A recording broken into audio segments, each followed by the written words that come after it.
नमस्कार. आजच्या या सखोल चर्चेत आणि सविस्तर विश्लेषणात सर्वांचं खूप खूप स्वागत आहे. आज आपण अशा एका विषयाचे कंगोरे उलगडून पाहणार आहोत, जो आपल्यापैकी प्रत्येकाला म्हणजे रोजच्या जीवनात कधी ना कधी भेडसावतोच. हो, अगदी रोजच. नक्कीच. आणि तो विषय म्हणजे विखारी किंवा आजच्या आधुनिक भाषेत सांगायचं तर टॉक्सिक लोक. आता ऑफिसमधील राजकारण असो किंवा नात्यांमधली गुंतागुंत असो किंवा मित्रमंडळातील ताणतणाव, अशा नकारात्मक लोकांशी आपला सामना हा ठरलेलाच असतो. हं, पण आज आपण या समस्येवर उपाय शोधण्यासाठी कोणत्याही पाश्चात्य किंवा आधुनिक सायकोलॉजीच्या पुस्तकाचा आधार घेणार नाही आहोत. त्याऐवजी आपण थेट 17व्या शतकात जाणार आहोत. खरंय. आणि हे खूप रंजक आहे. हो ना. आपण समर्थ रामदास स्वामींच्या दासबोध या अत्यंत प्रभावी आणि ऐतिहासिक ग्रंथातील सूत्रांचा अभ्यास करणार आहोत. जेव्हा मी या सखोल चर्चेसाठी हे संदर्भ वाचत होते तेव्हा मला खरोखरच धक्का बसला. म्हणजे दासबोधासारख्या शेकडो वर्षे जुन्या ग्रंथात आजच्या काळातील टॉक्सिक लोकांविषयी इतके अचूक आणि चपखल वर्णन कसे काय असू शकते? ते वाचून थक्क व्हायला होतं, हे नक्की. पण कसं आहे ना, त्याचं मुख्य कारण असं आहे की आपण आज टॉक्सिक हा इंग्रजी शब्द जरी नव्याने वापरत असलो तरी मानवी प्रवृत्ती आणि त्यांच्यातील मानसिक दोष हे शतकानुशतके तेच आहेत. म्हणजे तंत्रज्ञान बदललं असेल पण माणूस तोच आहे. अगदी बरोबर. आज आपलं तंत्रज्ञान बदललं असेल, आपले कपडे बदलले असतील, पण मानवी स्वभाव आणि त्याच्यातली असुरक्षितता काळानुसार अजिबात बदललेली नाही. त्यामुळे आजच्या या विश्लेषणाचं मुख्य उद्दिष्ट हे आहे की दासबोधातील या तत्त्वज्ञानाचा अभ्यास करून अशा नकारात्मक लोकांच्या प्रभावापासून आपण आपलं मन कसं जपावं हे समजून घेणं. आणि केवळ जुने विचार वाचून शोधून देणं हा आपला हेतू नाहीये. नाही, अजिबात नाही. हे विचार आजच्या कॉर्पोरेट जगात किंवा आपल्या दैनंदिन आयुष्यात प्रत्यक्ष कसे लागू करावेत हे शोधून काढणं हेच आपलं आजचं मिशन आहे. चला तर मग हे मिशन सुरू करूया. आणि मला वाटतं दासबोधात जे माणसांच्या स्वभावाचं वर्गीकरण केलं आहे तिथूनच आपण सुरुवात करूया. हो, ती उत्तम सुरुवात राहील. 17व्या शतकातील या ग्रंथात नकारात्मक लोकांचे प्रामुख्याने 5 प्रकार सांगितले आहेत. हे 5 प्रकार म्हणजे अमत्सरी, खुशामती, खोटारडे, स्वार्थी आणि निंदक.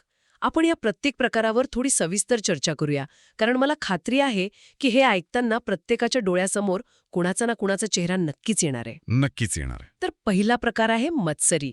आता मत्सरी म्हणजे केवळ हेवा करणारा नाही, तर आजच्या काळात तो कसा दिसेल.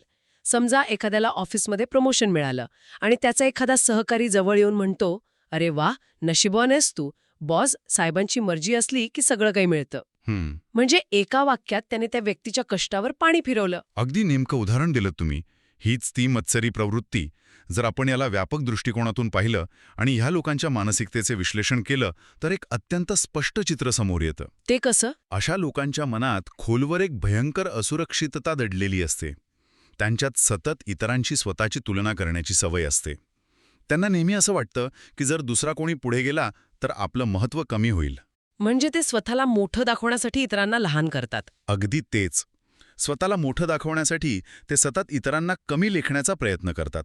एखाद्याच्या यशाचं श्रेय त्याच्या नशिबाला किंवा वशिलेबाजीला देणं हा त्यांच्या त्याच असुरक्षिततेचा भाग असतो. खरंय. आता दुसरा प्रकार दासबोधात सांगितला आहे खुशामती. आता खुशामती म्हणजे आजच्या कॉर्पोरेट भाषेतील ते लोक जे केवळ वरिष्ठांची हाजी करतात. साहेबांच्या प्रत्येक वाक्याला माना डोलवणारे येस मॅन. हो, येस मॅन. पण मला सांगा, हे लोक सहकाऱ्यांसाठी किती घातक असू शकतात? ते अत्यंत घातक असतात, कारण त्यांची निष्ठा कामावर नसते तर सत्तेवर असते. जे लोक वरिष्ठांची खुशामत करतात ते स्वतःचा फायदा करून घेण्यासाठी अत्यंत सहजपणे आपल्याच सहकाऱ्यांचं पाठीमागे खच्चीकरण करू शकतात. म्हणजे मीटिंगमध्ये स्वतःचे गुण वाढवून सांगायचे? हो, आणि साहेबांसमोर दुसऱ्याची चूक दाखवून स्वतःला मोठं करायचं ही यांची पद्धत असते. यानंतर दासबोध खोटारडे आणि स्वार्थी लोकांचा उल्लेख करतो. हे लोक तर आपल्याला पावलोपावली भेटतात. स्वतःच्या फायद्यासाठी परिस्थिती कशीही वळवणारे हे लोक असतात. आणि 5वा प्रकार जो मला सगळ्यात जास्त आजच्या काळात लागू पडतो असं वाटतं, तो म्हणजे निंदक. म्हणजे सतत पाठीमागे गॉसिप करणारे आणि दुसऱ्यांची निंदा करणारे लोक. ऑफिसच्या कॅन्टीनमध्ये किंवा कुटुंबातील एखाद्या कार्यक्रमात कोपऱ्यात उभे राहून दुसऱ्यांच्या आयुष्याची चीरफाड करण्यात यांना एक वेगळाच आनंद मिळतो. हो ना. पण एक सांगा, हे लोक सतत असं नकारात्मक का बोलत असतात? यात त्यांना मिळतं तरी काय? मानसशास्त्र असं सांगतं की जेव्हा एखादा निंदक दुसऱ्याची बदनामी करतो तेव्हा त्याला क्षणिक काळासाठी स्वतःबद्दल चांगलं वाटत असतं. दुसऱ्याच्या आयुष्यात किती चुका आहेत हे दाखवून ते स्वतःच्या आयुष्यातील अपयश लपवण्याचा प्रयत्न करत असतो. अरे बापरे, म्हणजे ही त्यांची स्वतःचीच कमतरता असते? हो, आणि इथेच दासबोधातील एक अत्यंत महत्वाचा मुद्दा समोर येतो, जो खऱ्या अर्थाने एक डोळे उघडणारा क्षण आहे. दासबोध आपल्याला एक अत्यंत स्पष्ट सल्ला देतो, लोकांना त्यांच्या शब्दांवरून नाही, तर त्यांच्या कृतीवरून ओळखा. कृतीवरून ओळखा. हो, लोक तुमच्या तोंडावर गोड बोलतील, पण त्यांची कृती जर सतत तुमचा आत्मविश्वास कमी करणारी असेल, तर ते विखारी आहेत हे ओळखायला हवं. मत्सर आणि अहंकार ही त्यांच्याच अधोगतीची चिन्हे आहेत. त्यामुळे अशा लोकांची मानसिक असुरक्षितता किंवा त्यांची समस्या ही आपली समस्या नाही हे समजून घेणं इथं अत्यंत गरजेचं आहे. हे ऐकायला खूप तार्किक वाटतं, पण प्रॅक्टिकली विचार करूया. हे 5 प्रकार तर आपण पाहिले आणि ते कसे वागतात हेही समजलं. पण जेव्हा अशी व्यक्ती समोर उभी असते आणि ती मुद्दाम डिवचते, तेव्हा नेमकं काय करायचं? कारण अशा वेळी संताप येणं खूप साहजिक आहे. अगदी साहजिक आहे. समजा एखाद्या मीटिंगमध्ये किंवा फॅमिली व्हॉट्सअप ग्रुपवर कोणीतरी एखाद्याचा मुद्दाम अपमान केला, तर आपण त्यांच्याशी वाद घालायचा का? त्यांना त्यांच्याच भाषेत सडेतोड उत्तर द्यायचं का? कारण गप्प बसलो तर लोकांना वाटेल की आपण कमकुवत आहोत. हाच तो टप्पा आहे जिथे दासबोध आपल्याला उतावीळ प्रतिक्रिया आणि शांत प्रतिसाद यातील फरक अत्यंत मार्मिकपणे समजावून सांगतो. तुम्ही जो प्रश्न विचारलात की त्यांना उत्तर द्यायचं का, तर दासबोध स्पष्टपणे सांगतो की प्रत्येक वादात उतरू नका. प्रत्येक वादात उतरू नका. हो, जे विखारी लोक असतात ते नेहमीच वाद शोधत असतात. उचकवणं, भावनांना हात घालणं आणि रागाच्या भरात काहीतरी चुकीचं बोलायला लावणं हाच त्यांचा मूळ हेतू असतो. जर आपण आजच्या काळातील उदाहरण घेतलं तर प्रतिक्रिया देणं म्हणजे रागाच्या भरात ईमेलवर रिप्लाय ऑल करून भांडण सुरू करणं. अरे हो, हे तर खूप जण करतात. आणि प्रतिसाद देणं म्हणजे काय? तर तो ईमेल ड्राफ्ट करणं, रात्रभर विचार करणं आणि दुसऱ्या दिवशी सकाळी शांत डोक्याने तो ईमेल डिलीट करून टाकणं किंवा फक्त आवश्यक तेवढंच मोजक्या शब्दांत उत्तर देणं. हे रिप्लाय ऑलचं उदाहरण खूपच अचूक आहे. म्हणजे त्यांच्या जाळ्यात न अडकणं हाच सर्वोत्तम मार्ग आहे. अगदी. पण मग अशा वेळी शांत राहिलं तर आपण आपला पराभव मान्य करतोय असा संदेश जात नाही का? अजिबात नाही. तिथेच मौन आणि भावनिक नियंत्रण कामी येतं. भावनेच्या आहारी जाऊन कोणताही निर्णय घेऊ नका. अशा लोकांच्या शब्दांना मनावर घेणं ही सर्वात मोठी चूक असते. दासबोधाच्या शिकवणीनुसार मौन ही केवळ गप्प राहण्याची अवस्था नसून ती एक अत्यंत प्रभावी रणनीती आहे. रणनीती. हो, स्ट्रॅटेजी आहे ती. मौन बाळगून तुम्ही समोरच्याला संदेश देता की तुमच्या नकारात्मक शब्दांचा माझ्यावर काहीही परिणाम होत नाही. तुम्ही त्यांना ती ऊर्जा देणंच बंद करता ज्यावर ते जगत असतात.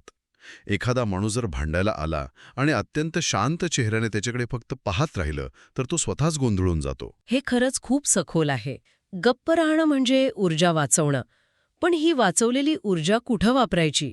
कारण अपमान झाल्यावर मन तर अस्वस्थ असतंच. दासबोध यावर आणखी एक दिशा दाखवतो. लोकांच्या बोलण्यावर नाही, तर स्वतःच्या कर्तव्यावर लक्ष केंद्रित करा. एखादा नकारात्मक व्यक्तीने वाईट मत व्यक्त केलं तरी त्यामुळे आपली स्वतःची किंमत किंवा गुणवत्ता कमी होत नाही. बरोबर. आपलं काम आणि आपलं कर्तव्य हेच खरं उत्तर असलं पाहिजे. प्रगती हीच त्यांच्यासाठी सर्वात मोठी चपराक असते. आणि हे सगळं आचरणात आणण्यासाठी मला वाटतं काही स्पष्ट मर्यादा आखणं गरजेचं आहे. आजच्या कॉर्पोरेट भाषेत आपण ज्याला बाउंड्रीज सेट करणं म्हणतो ना, तेच हे. आणि इथेच हा विषय अत्यंत रंजक ठरतो. पण बाउंड्रीज सेट करणं म्हणजे समोरच्याशी थेट भांडण करणं असा अनेकदा गैरसमज होतो.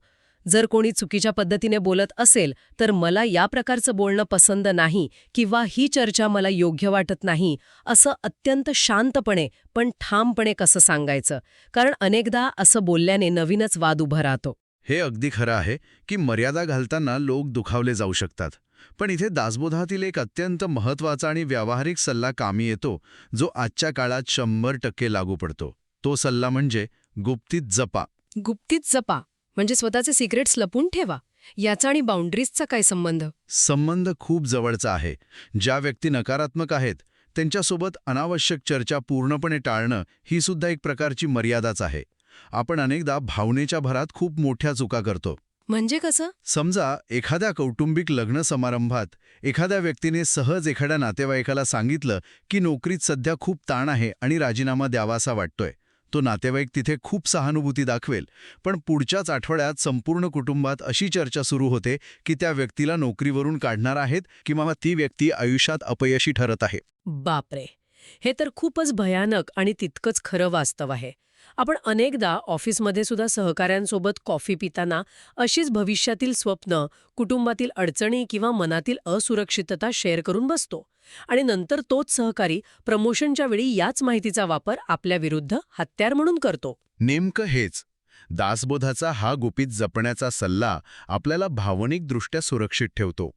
विखारी लोकांसोबत केवळ वरवरचं किंवा कामापुरतंच बोला. आपली गुपितं कच्चे धुवे त्यांच्या हाती लागू देऊ नका. ऑफिसमध्ये जर अशी व्यक्ती असेल तर तिथे व्यावसायिक मर्यादा कशा ठेवाव्यात यासाठी दासबोधाचं एक अप्रतिम सूत्र आपण वापरू शकतो. कोणतं सूत्र? शब्द जपा, वेळ जपा, ऊर्जा जपा. अरे वा, शब्द जपा, वेळ जपा, ऊर्जा जपा. म्हणजे ऑफिसमध्ये फक्त कामापुरतच शब्द वापरा. त्यांच्या गॉसिपमध्ये सामील होऊन आपला वेळ वाया घालवू नका आणि त्यांच्या वागणुकीवर चिडचिड न करता आपली ऊर्जा जपा. हे ऐकायला खूपच सोपं आणि प्रभावी वाटतंय. होय. पण इथे एक गोम आहे. ऑफिसमधल्या सहकार्याला आपण टाळू शकतो, पण जर अशी व्यक्ती आपल्या कुटुंबातीलच असेल किंवा एखाद्या अत्यंत जवळच्या नात्यातील असेल तर, कारण कुटुंबातील सदस्याला पूर्णपणे टाळणं शक्य नसतं. ही नात्यांमधली गुंतागुंत कशी हाताळायची, तिथे हे शब्द जपाचं सूत्र कसं वापरायचं? हां, खरोखरच एक नाजूक आणि कठीण प्रश्न आहे. जर एखादी विकारी व्यक्ती घरातलीच असेल आणि त्यांच्याशी संबंध तोडणं शक्य नसेल, तर तिथे भावनिक गुंतवणूक कमी करणं हाच सर्वोत्तम उपाय आहे. भावनिक गुंतवणूक कमी करणं. हो, आजच्या मानसशास्त्रात याला ग्रे रॉक मेथड असेही म्हणतात. म्हणजे एखाद्या दगडासारखं नीरस आणि भावनाहीन बनणं. परिस्थितीनुसार त्यांच्याशी एक सुरक्षित भावनिक अंतर ठेवता आलं पाहिजे. एकाच घरात असलो तरी त्यांचे विचार आणि आपलं मन ह्याच्यामध्ये एक अदृश्य भिंत उभी करा. ते जेव्हा टोचून बोलतील तेव्हा त्यांना कोणतीही भावनिक प्रतिक्रिया मिळू देऊ नका. हळूहळू ते त्रास देणं बंद करतील, कारण त्यांना अपेक्षित असणारा संताप किंवा दुःख त्यांना मिळत नाही. हे एका अदृश्य भिंतीसारखं काम करतं तर. पण हे सगळं ऐकताना मला इथे थोडा वेगळा आणि कदाचित अप्रिय वाटेल असा विचार मांडायचा आहे. यावरून एक अत्यंत महत्त्वाचा प्रश्न निर्माण होतो. कोणता? हे सगळं चर्चा करताना आपण नेहमी स्वतःला एका चांगल्या व्यक्तीच्या भूमिकेत पाहतो आणि समोरच्याला टॉक्सिक मानतो. पण कधीकधी आपणच कुणासाठी तरी विखारी किंवा टॉक्सिक असू शकतो ना. आपला अहंकार आपल्याला हे मान्य करू देत नाही. दासबोध ह्या मानवी अहंकारावर काही उपाय सांगतो का? हां, तुम्ही अत्यंत अचूक आणि आवश्यक असा प्रश्न विचारलात. आरशातील स्वतःचं प्रतिबिंब पाहण्याची हीच ती वेळ आहे. दासबोध बाह्य जगाबद्दल बोलण्याआधी आत्मपरीक्षणावर खूप भर देतो. आपण सतत इतरांकडे बोट दाखवतो, पण आपण स्वतःला नेहमी हा प्रश्न विचारला पाहिजे की आपण स्वतः कधी कोणाच्या यशावर जळत नाही ना? किंवा आपण स्वतः जास्त संवेदनशील तर नाही ना? एखादी साधी गोष्टही आपण खूप मनाला लावून घेऊन उगाचच वाद तर वाढवत नाही ना? खरे. हे आत्मपरीक्षण अत्यंत गरजेचं आहे. कारण जोपर्यंत आपण स्वतः आतून स्थिर आणि स्वच्छ नसतो, तोपर्यंत बाह्य जगातील नकारात्मकता आपल्याला जास्त त्रास देते. म्हणजे आपल्याला जसा प्रामाणिक आणि चांगला मित्र हवाय, तसंच आपण स्वतः आधी बनलं पाहिजे. पण मला इथे एक अडचण वाटते. जेव्हा आपण एखाद्या विखारी माणसापासून स्वतःला दूर करतो, तेव्हा आपण प्रत्यक्ष त्याच्यापासून दूर जातो. पण त्याचा राग आपल्या मनात कुठेतरी साचून राहतो. हो, त्याने माझ्याशी असं कसं केलं, हा विचार सतत खात असतो. मग याला खऱ्या अर्थाने दूर जाणं म्हणता येईल का? नाही म्हणता येणार. तिथेच परिपक्वता किंवा खरी मॅच्युरिटी पणाला लागते. दासबोध आपल्याला हेच शिकवतो की एखाद्यापासून दूर राहणं म्हणजे त्याच्याबद्दल मनात द्वेष किंवा राग ठेवणं असं होत नाही. जर एखाद्यापासून दूर गेलो पण मनात सतत त्याचा राग ठेवला तर तो माणूस प्रत्यक्ष सोबत नसला तरी विचारांमध्ये तो राहतोच. अगदी बरोबर. याने मन आधीच जिंकलेलं असतं. त्यामुळे मनात कोणताही राग न साठवता अत्यंत शांतपणे 2 पावलं मागे जाणं आणि सुरक्षित अंतर ठेवणं हीच खरी परिपक्वता आहे. तो माणूस तसा का वागतोय याची कीव करा, पण त्याचा राग करू नका. हे खूपच सुंदररित्या मांडलंय तुम्ही. राग सोडून देणं ही स्वतःवर केलेली एक कृपाच आहे. आणि जेव्हा आपण अशा नकारात्मक लोकांना आणि त्यांच्या रागाला आपल्या आयुष्यातून बाहेर काढतो, तेव्हा ती जागा रिकामी होते. मग तिथे दासबोधातील आणखी एका अत्यंत महत्त्वाच्या तत्वाची गरज भासते. ती म्हणजे संगतीचा परिणाम. अगदी बरोबर. केवळ वाईट आणि विखारी लोकांची संगत सोडणं पुरेसं नाही. मोकळ्या जागेत पुन्हा कचरा साचू शकतो. त्यामुळे ती जागा चांगल्या गोष्टींनी भरणं आवश्यक आहे. चांगली आणि योग्य संगत शोधणं तितकंच महत्त्वाचं आहे. सकारात्मक लोक, प्रामाणिक मित्र आणि प्रेरणादायी वातावरणामुळे आपले विचार मुळापासून बदलतात. दासोबोध सांगतो की योग्य संगत तुमचं मन घडवते. चांगल्या लोकांच्या संपर्कात राहिल्याने आपल्या विचारांची पातळी उंचावते आणि दृष्टिकोन सकारात्मक होतो. आणि या बाह्य संगतीसोबतच आपलं अंतर्गत बळ वाढवणंही तितकंच आवश्यक आहे ना, कारण आपण विखारी लोकांपासून कायमस्वरूपी पळून जाऊ शकत नाही. ते कुठे ना कुठे भेटणारच आहेत. नक्कीच. तिथेच तुमची साधना किंवा ध्यान कामी येतं. जर स्वतःचा आत्मविश्वास वाढवला आणि संपूर्ण लक्ष आयुष्याच्या उद्दिष्टांवर केंद्रित केलं तर मन एक मजबूत किल्ल्यासारखं बनतं. आणि एकदा का मन मजबूत झालं की बाह्य अस्थिरतेचा किंवा कोणत्याही टॉक्झिक व्यक्तीचा होणारा प्रभाव अगदी नगण्य होऊन जातो. त्यांची नकारात्मकता त्या किल्ल्याच्या भिंतीला धडकून परत जाते. खरोखरच ही एक अत्यंत सखोल आणि विचार करायला लावणारी चर्चा ठरली आहे. आपण सुरुवातीला ठरवलेलं मिशन मला वाटतं आपण बऱ्याच अंशी पूर्ण केलंय. चला तर मग या संपूर्ण चर्चेतील जे प्रमुख मुद्दे आहेत त्यांचा एक संक्षिप्त सार आपण एकत्र करूया, जेणेकरून हे लक्षात ठेवणं सोपं जाईल. दासबोधाच्या शिकवणीनुसार विखारी लोकांपासून दूर राहण्यासाठी आणि स्वतःचं मन जपण्यासाठी ही 5 प्रमुख सूत्रे आपण काढली आहेत. हो, नक्कीच. पहिलं सूत्र ओळखा.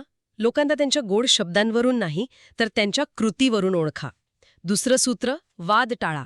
उतावीळपणे भावनिक प्रतिक्रिया देण्याऐवजी शांत राहून प्रतिसाद द्या. मौन ही ताकद बनवा. तिसरं सूत्र स्पष्ट मर्यादा ठेवा. व्यावसायिक आणि वैयक्तिक आयुष्यात गुपित जपा. स्वतःचे कच्चे दुवे कोणाच्याही हाती लागू देऊ नका. चौथं सूत्र मन स्थिर ठेवा आणि आत्मपरीक्षण करा.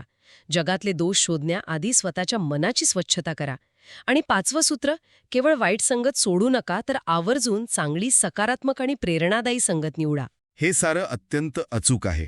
या सर्व चर्चेतून दासबोधाचा जो मुख्य संदेश आपल्यापर्यंत पोचतो तो हाच आहे की नकारात्मक आणि विखारी लोकांपासून दूर जाणं, त्यांच्याशी वाद न घालणं ही कोणत्याही प्रकारची कमजोरी किंवा पळपुटेपणा नाही, तर तो विवेक आहे, शहाणपण आहे.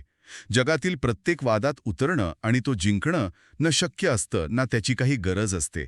स्वतःचं मन जपणं, आपली मानसिक शांतता अबाधित ठेवणं हीच आपली सर्वात मोठी शक्ती आहे आणि तीच स्वतःप्रती असलेली सर्वात मोठी जबाबदारीसुद्धा आहे. खरंच हा विचार मनाला खूप शांत करणारा आणि रोजच्या आयुष्यात लढण्याची एक नवीन ऊर्जा देणारा आहे. आजच्या या सखोल विश्लेषणातून आपण खूप काही शिकलो आहोत आणि जुन्या ग्रंथांचे संदर्भ आजच्या काळात कसे वापरावेत याचा एक उत्तम वस्तुपाठ आपल्याला मिळाला आहे. पण जाता जाता एक नवीन आणि थोडासा वेगळा विचार सोडून द्यावासा वाटतो. कोणता? आज आपण प्रत्यक्ष आयुष्यातील विखारी माणसांबद्दल भरपूर चर्चा केली. पण जर आपण थोडा व्यापक विचार केला, जर दासबोधाच्या तत्वज्ञानानुसार विखारी माणसांपासून दूर राहिल्याने आपल्याला मनशांती मिळते, तर आजच्या काळात आपण सगळे जे सोशल मीडिया वापरतो त्याचं काय? हा खूपच महत्वाचा मुद्दा आहे. त्यावर जे नकारात्मक अल्गोरिदम्स सतत आपल्याला रागाला आणणाऱ्या, इतरांच्या फेक आयुष्याशी आपली तुलना करायला लावणाऱ्या किंवा आपल्याला दुःखी करणाऱ्या पोस्ट दाखवत असतात, ती सुद्धा एक प्रकारची विखारी संगतच नाही का? अगदी बरोबर. ती एक डिजिटल विखारी संगतच आहे. आपण ज्याप्रमाणे प्रत्यक्ष आयुष्यात नकारात्मक व्यक्तींपासून एक सुरक्षित अंतर ठेवतो, त्यांच्याशी मर्यादा आखतो, तसेच या डिजिटल संगतीपासूनही आपण डिजिटल मर्यादा निश्चित करायला नको का? आपला फोन, आपले सोशल मीडिया ॲप्स ही सुद्धा आपली संगतच आहे. मग ती संगत आपलं मन घडवते की बिघडवते याचा विचार आपण नक्कीच करायला हवा. नक्कीच करायला हवा. तर या एका अत्यंत महत्त्वाच्या आणि विचार करायला लावणाऱ्या प्रश्नासोबतच आपण आजच्या या सखोल चर्चेतून निरोप घेऊया. दासबोधातील या सखोल तत्वज्ञानावर आणि या डिजिटल संगतीच्या मुद्द्यावर नक्की मनन करा. शांत रहा, स्वतःचं मन जपा आणि नेहमी सकारात्मक संगत निवडत रहा. पुन्हा भेटूया अशाच एका नवीन आणि रंजक विषयासह.